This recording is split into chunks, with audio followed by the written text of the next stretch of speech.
Hello, good evening. मी उर्मिला. माझ्या आणखीन एका मराठी ब्लॉगमध्ये तुमचं स्वागत आहे. आजचा दिवस तुम्हाला सुखाचा, समृद्धीचा आणि आरोग्याचा जावो ही ईश्वरचरणी प्रार्थना. तर चला, संध्याकाळच्या वेळेस व्हिडिओला सुरुवात केली आहे. आता वाजले 6:30. तर 6:30 वाजता व्हिडिओला सुरुवात केली आहे. तर चला, आज आहे ना मी मस्त तुम्हाला कांदा घालून पिठल्याची रेसिपी दाखवणार आहे. तर रेसिपी पण खूप छान आहे, नक्कीच बघा.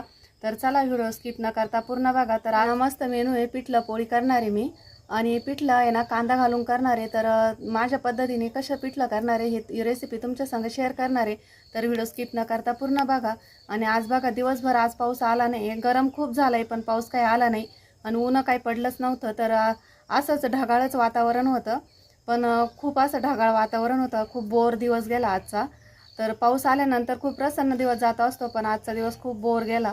तर चला, व्हिडिओ स्किप न करता पूर्ण बघा. तर आता रेसिपीला सुरुवात करते. तर हे बघा, असं वातावरण आहे 6:30 वाजायचं. पाऊस येऊन गेलाय असं वाटत पण नाही. 2 दिवसानंतर आता आमची गावची आता परवा शुक्रवारी ना आमच्या गावची जत्रा आहे, मस्त शनिदेवाची जत्रा. तर सगळे आमच्या शनिदेवाच्या जत्रेसाठी खूप छान जत्रा असते आणि खूप मोठी असते. 3.5 दिवसाचा सप्ताह असतो. तर त्या सप्त्याला नक्की तुम्ही सर्व या. इथं चूल पेटवली आहे.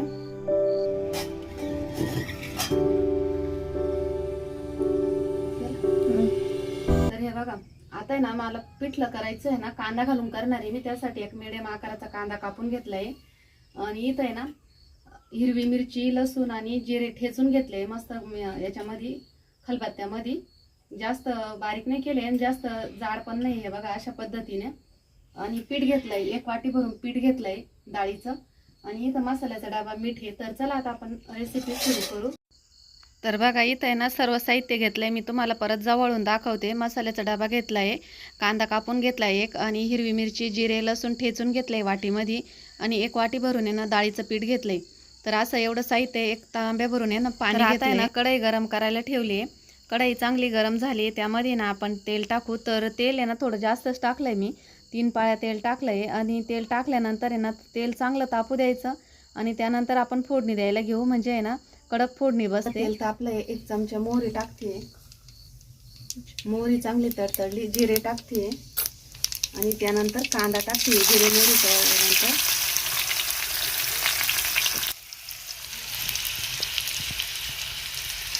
आहे ना आता कांदा आहे ना चांगला परतून घेऊ आपण. कांदा परतून घेते मी.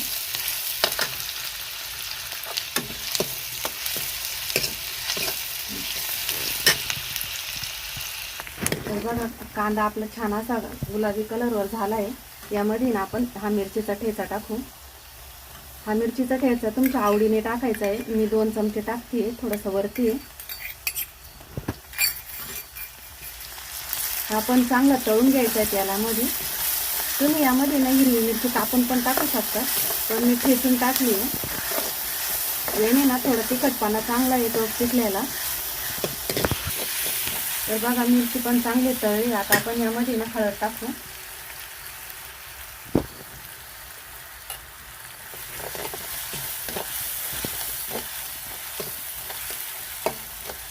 हळद आणि आपले मसाले तळून झाले.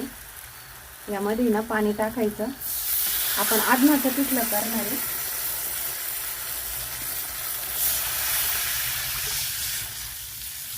बघा, मी एवढा तांब्या भरून आहे ना पाणी टाकलंय. यामध्ये मीठ टाकते.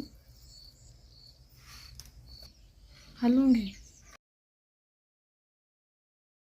तर बघा, पाण्याला आहे ना उकळी आली आता. हे बघ, आता आपल्याला या उकळीमध्ये ना हे बेसन पीठ सोडायचं आहे. काय करायचं, एका हाताने सोडायचं आणि एका हाताने असं हलवायचं, असं करायचं.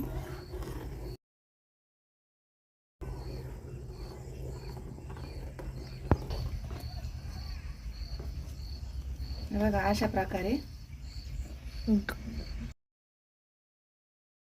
या गठोळ्या आहे ना ज्या झालेल्या आहे ना त्या फोडून घ्यायच्या. चमच्याने बरोबर फुटून जातात, त्या प्लेन होतात नंतर. आणि असतीच यामध्ये आदनाच्या पिठल्याला आहे ना थोडीशी गठोळी असतीच. ती खायला पण छान लागते, फक्त शिजू द्यावं लागतं जास्त. हे बघा,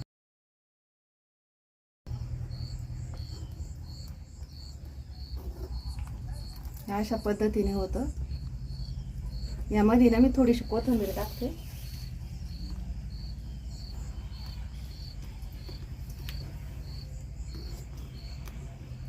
आता आहे ना हे शिजू देऊ आपण चांगलं. तर बघा आपलं पिठलं झालंय मस्त असं. तर आता हे उतरून ठेवते आणि इथंच लगेच पोळ्या करून घेते चुलीवरती. आज आहे ना काय पाऊस नाही त्यामुळे आहे ना चुलीवरच पोळ्या करून घेते. आणि गरम पण खूप हो राहिलं त्यामुळे आहे ना बाहेरच चुलीत पोळ्या करायला भारी होतं. तर चला पिठलं पण शिजलंय. आता पिठलं उतरून ठेवते आणि चुलीवरती ना तवा टाकून देते म्हणजे पोळ्या करून घेते. नंतर पण लाईट जाण्याची शक्यता असते ना. आबट पण खूप आलंय, खूप गरम हो राहिलं. तर मग आता आहे ना पोळ्या लगेच करून घेते. थोडा दिवस आहे आजूक पण मग पोळ्या करून घेतल्या का मग टेन्शन नाही राहत. कारण नंतर अंधार पडल्यावर किडं पण येताना बाहेर लई. त्यामुळे आहे ना पोळ्या करून घेते. आता आपल्या स्वयंपाक पण होत आलाय. 4-5 पोळ्या राहिल्या. तर पोळ्या झाल्या का स्वयंपाक पण होऊन जाईल. बाहेर अंधार पण पडतोय थोडासा. आणि इथं आमचं आहे ना शेजारी रस्त्याचं काम चालू आहे त्यामुळे ट्रॅक्टरचा आवाज. तर चला आता व्हिडिओची एंडिंग आहे ना इथंच करते. व्हिडिओ कसा वाटला कमेंट बॉक्समध्ये नक्की कळवा. आणि अशी ही रेसिपी ना पिठल्याची तुम्ही नक्की करून बघा. खूप छान लागते आणि तुम्हाला पण नक्कीच आवडेल. तर कोणी माझ्या चॅनलवर जर नवीन असाल तर सबस्क्राईब करायला अजिबात विसरू नका. स्वस्त खा आणि मस्त राहा आणि माझे छान छान व्हिडिओ बघत राहा. माझा व्हिडिओ बघितल्याबद्दल तुमचे खूप खूप असे धन्यवाद. भेटू पुढच्या व्हिडिओत. तोपर्यंत बाय. आणि आता आहे ना थोडंसं वातावरण दाखवते मी तुम्हाला संध्याकाळचं कसं आहे ते.